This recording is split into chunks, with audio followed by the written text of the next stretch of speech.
सापरा साहब के लिए केरलम से ही सिर्फ गुड न्यूज है, लेकिन आसाम में क्या हुआ सापरा साहब? कांग्रेस पार्टी क्या इस बारे में सोचेगी, मंथन करेगी? वैसे अब तो मंथन की भी तमाम नौबतें इससे पहले भी आ चुकी हैं। हर कोई ये कह रहा था कि आपस में बड़ी गुटबाजी है, आपस में ही आपकी पार्टी के नेता लड़ते हुए नजर आ रहे हैं। सवाल जो सापरा साहब से हो रहा है इसका जवाब ले लेते हैं, लेकिन बड़ा इंसिस्टेंस है हमारी टीम का कि बहुत जल्दी से ग्राफिक्स जरा हम इसके फौरन बाद। सापरा साहब, वक्त थोड़ा सा कम है, जल्दी से अगर आप इस सवाल का जवाब दे पाए, आपस में ही क्यों लड़ रहे थे? आपको तो बीजेपी से लड़ना था। क्या कहे बेचारे सापरा साहब। देखिए, आपस में लड़ने से ज्यादा मैं आपको 4 कारण और बताता हूं कि जिस तरह से असम के अंदर डिलिमिटेशन एक्सरसाइज की थी कुछ वर्षों पहला, जिस तरह से उन्होंने कॉन्स्टिट्यूएंसी फ्रेमवर्क करी थी, उसमें भारतीय जनता पार्टी ने और हेमंता ने पूरा अपना प्लान बना लिया था। दूसरा जो लाभार्थी स्कीम थी उसका इनको फायदा हुआ, तीसरा ध्रुवीकरण का फायदा हुआ, और चौथा जो मियां पॉलिटिक्स वहां पर हेमंता बिस्वा ने की है, उससे भारतीय जनता पार्टी को फायदा होता ये नजर आ रहा, जिस तरह के रुझान आ रहे हैं। और यही रुझान अगर नतीजों में बदलते हैं तो यही कारण थे। हाँ, निश्चित रूप से कांग्रेस पार्टी को इंट्रोस्पेक्शन करना है, हमको अपने संगठन को और मजबूत करना है, हमको नए मुद्दों को लेकर के आना पड़ेगा। ये तो आप लगातार कर रहे हैं ड्राइंग बोर्ड पर। सापरा साहब, ये इंट्रोस्पेक्शन चल रहा है, लेकिन सवाल यह है कि पोस्ट मैच एनालिसिस हमेशा आसान होता है। सर मैं आप दोनों के पास आ रहा हूं, जरा कुछ एक चीजें बता दूं इस समय की कुछ अहम ब्रेकिंग आपके सामने पहले रख देते हैं। ये देखिए जरा, अलग अलग राज्यों से चुनाव में जो गए राज्य, वहां से क्या अहम खबरें आ रही हैं। 5 में से 3 राज्यों में भारतीय जनता पार्टी की सरकार दिखाई दे रही है। अभी हमने इसको डिस्कस किया। रुझानों में बंगाल में भारतीय जनता पार्टी की सरकार दिखाई दे रही है, असम में सरकार दिखाई दे रही है, पुडुचेरी में सरकार दिखाई दे रही है, और तमिलनाडु में टीवीके का जलवा है। टीवीके को अगर नंबर शॉर्ट पड़ते हैं तो कौन साथ में जाएगा, यह बहुत बड़ा सवाल है। और केरल में यूडीएफ सरकार बनाता हुआ दिखाई दे रहा है। समीर जी हाँ, तो ये इस वक्त के सबसे बड़े पॉइंटर्स आपके सामने हैं जो कि रुझानों के जरिए सामने आ रहे हैं। चौथे राउंड के बाद ममता बनर्जी आगे हुई हैं भवानीपुर सीट का। ये हाल हम आपको बता रहे हैं। भवानीपुर से ममता 8000 वोट से अब आगे चल रही हैं। चौथे राउंड के बाद ममता बनर्जी आगे हुई और अब जो मार्जिन है वो बढ़ता हुआ नजर आ रहा है। इस वक्त वो 8000 से ज्यादा वोटों से आगे चल रही हैं। भवानीपुर में शुभेंदु अधिकारी उन्हें टक्कर देते नजर आ रहे हैं भारतीय जनता पार्टी के, लेकिन चौथे राउंड के बाद ममता बनर्जी यहां से आगे चल रही हैं। ममता बनर्जी भवानीपुर से आगे चल रही हैं। बीच में एक बार वो पिछड़ी भी थी, लेकिन अब फिर इस बार उन्होंने बढ़त बना ली है। लेकिन उधर शुभेंदु अधिकारी का दावा है कि भवानीपुर भी वही जीतेंगे, भले 2000 वोटों से वो जीतेंगे। अब जरा ये जल्दी से आपको ये ग्राफिकल इंफॉर्मेशन भी दे देते हैं। 126 में से 126 के रुझान, ये आपको असम के संदर्भ में हम जानकारी दे रहे हैं। ये देखिए जरा, ये बंगाल में भारतीय जनता पार्टी का बूथ बहुत मजबूत। इसकी वजह क्या है, जरा जल्दी जल्दी आपको बताते हैं। बताइए समीर। जी हाँ, 44,376 मुख्य बूथ पर फुल टाइम निगरानी की गई। वोटिंग तक डटे रहे यहां पर पोलिंग एजेंट। 85,379 पोलिंग स्टेशन तक पहुंच, अधिकतम कवरेज का टारगेट किया गया यहां।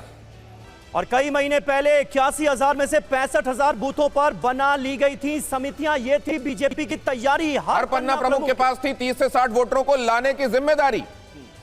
तो ये देखिए, ये बीजेपी की तैयारियों का जिक्र हम कर रहे हैं। 5 से 7 बूथों का क्लस्टर बनाकर अलग अलग मॉनिटरिंग की गई और उसका फायदा भी हुआ। बूथों को 3 कैटेगरीज में बांटा गया और उसी के हिसाब से रिसोर्सेज जुटाए गए और लीडरशिप तय की गई। बूथों को 3 श्रेणियों में बांटा गया और उसी के अनुसार जो सारा मैनेजमेंट था वो अंजाम दिया गया। ये है बूथ मैनेजमेंट बीजेपी का। रैली नहीं, बूथ की लड़ाई लड़ी। हर वोटिंग सेंटर पर संगठन। और ये तब भी दिखाई दिया भवानीपुर के संदर्भ में भी। आप देखिए, ममता जहां पर होती थी, शुभेंदु वहां पर होते थे। और ये बात हम लोग मार्क कर रहे थे कि फुटबॉल जहां का प्रिय खेल है, वहां मैन टू मैन मार्किंग बूथों में भी हो रही है गौतम दा। और ये सारी चीजें, मुझे लगता है कि बेशक जाहिर है भारतीय जनता पार्टी की तरफ से इसको लेकर मुखर तौर से नहीं कहा जाएगा, लेकिन ये चुनाव प्रबंधन का भी एक बहुत बड़ा और बेहतरीन उदाहरण है। निश्चित तौर पे हम तो चुनाव का दिन देखा ही है। इस बार आज भी शुभेंदु ने कहा है बाकी जो वार्ड आ रहा है इसमें ममता बनर्जी का लीड होगी, लेकिन इसके बाद 70 नंबर वार्ड में जब मैं आऊँगा तो लीड कम हो जाएगा, हो सकता है मैं जीत जाऊँगा। तो ये उनका हर बूथ का मतलब वार्ड का उन्होंने हिसाब रखा है। गौतम दा जो कह रहे हैं वो समझ लीजिए।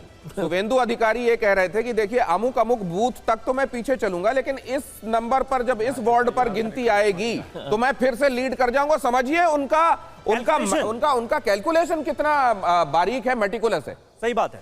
जयशंकर जी कैसे देखेंगे? अब इतना जबरदस्त अगर कोई कैलकुलेशन कर कर बैठा हुआ है तो फिर आप उसे कैसे मात देंगे? वो कैलकुलेशन तो बहुत साफ है। कैसे? जिन वार्ड में एसआईआर ने करिश्मा दिखाया तो वहां से तो उनको पहले से कॉन्फिडेंस है। देखो 91 लाख वोट अगर घटे हैं, इसमें कोई ना कोई तो बात होगी ही होगी, उसका नतीजा दिखाई देगा। एक चीज आप देखिए, जब हम लोग बार बार मुस्लिम मतों की बात कर रहे हैं जी। हुमायूं कबीर जीत रहे हैं। हुमायूं कबीर ने स्वीकार किया था स्टिंग ऑपरेशन में कि 1000 करोड़ रुपए की डील हुई है। 1000 रुपए बीजेपी ने दिया उनको। उसके बाद AIMIM ने गठबंधन तोड़ दिया। गठबंधन भी तोड़ दिया। न तो बीजेपी ने इनकार किया, न हुमायूं कबीर ने इनकार किया। तो कहीं ना कहीं वो 1000 करोड़ रुपए भी तो रोल प्ले किया ही होगा मुस्लिम मतों में। अच्छा, कुछ कांग्रेस ने भी किया है, कांग्रेस को भी 4-5 सीटें मिल रही हैं, तो मुस्लिम मतों में से तो आप ये मान रहे हैं क्या कि मुस्लिम वोट बैंक बटा है? बिल्कुल बटा है, बटा है। बिल्कुल बटा है भाई। रुपए ने भी प्ले किया है। और दूसरी बात यह कि पर एक बहुत महत्वपूर्ण स्टेटमेंट इस समय जरा देखिए, महत्वपूर्ण व्यक्ति की तरफ से महत्वपूर्ण स्टेटमेंट जरा देखिए, गृह मंत्री अमित शाह ने क्या कहा है। वो बयान उनका सुनाते हैं जिसमें उन्होंने कहा था कि 4 मई को 1 बजे काउंटिंग खत्म होते ही दीदी टाटा गुड बाय हो जाएंगी। चालू होगी 8 बजे। भाइयों बहनों, 4 मई को सुबह काउंटिंग चालू होगी। 8 बजे बैलेट बॉक्स खुलना शुरू होगा। 9 बजे पहला राउंड, 10 बजे दूसरा राउंड, 1 बजे काउंटिंग समाप्त और बीबी दीदी टाटा गुड बाय। तो लीजिए, यहां तो 12 बजे तक ही मामला साफ हो गया। लेकिन लोग ये जानना चाहते हैं, जफर इस्लाम साहब, इतना क्लियर कट कैसे पहले से पता चल जाता है? देखिए, आपको एक बात बताता हूँ, ये बाकी पार्टियां जो है ना वो आपस में लड़ती रहती है, उनमें गुटबाजी होती है। यकीन मानिए भारतीय जनता पार्टी में कोई गुटबाजी नहीं, सब एक लक्ष्य के तौर पे एक लक्ष्य को सामने रख के काम करते हैं। हाँ। आपने अभी प्रबंधन की बात की, अभी कभी आप भारतीय जनता पार्टी के इंटरनल मीटिंग्स में देखिए, जिस ग्रैनुलर जो डिटेल्स में जाते हैं, छोटी छोटी चीज हवा में बात नहीं करते, जो जब तक उसके बारे में पूरी तरह से पुष्टि ना हो कि वो कैसे उसको समाधान हो, उस वक्त उस तक चर्चा करते हैं। तो ये भारतीय जनता पार्टी के कार्यकर्ताओं का यहाँ पर लीडरशिप नहीं, लेकिन 2 चीजें मैं आपसे जानना चाहता हूं जफर इस्लाम साहब। पिछली बार भी नारा दिया गया था 2 मई दीदी गई, उस दिन तब वो 2 मई को काउंटिंग होने वाली थी, उस समय तो ऐसा नहीं हुआ।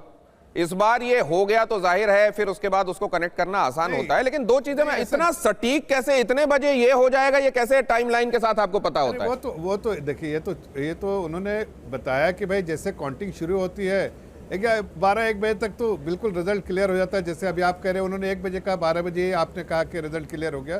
वो तो प्रोसेस है जो सबकी जानकारी में। लेकिन महत्वपूर्ण जो बात आप कह रहे थे पिछले बार के बारे में, तो मैं आपसे ये कहना चाहता हूँ कि पिछले बार आपने परफॉर्मेंस 3 सीट से हम सीधे 77 सीटों पे चले गए, और आज 77 से वो जो हमने जो फाउंडेशन बनाया, उस फाउंडेशन के बेसिस पे तो आज बिल्डिंग बनी है।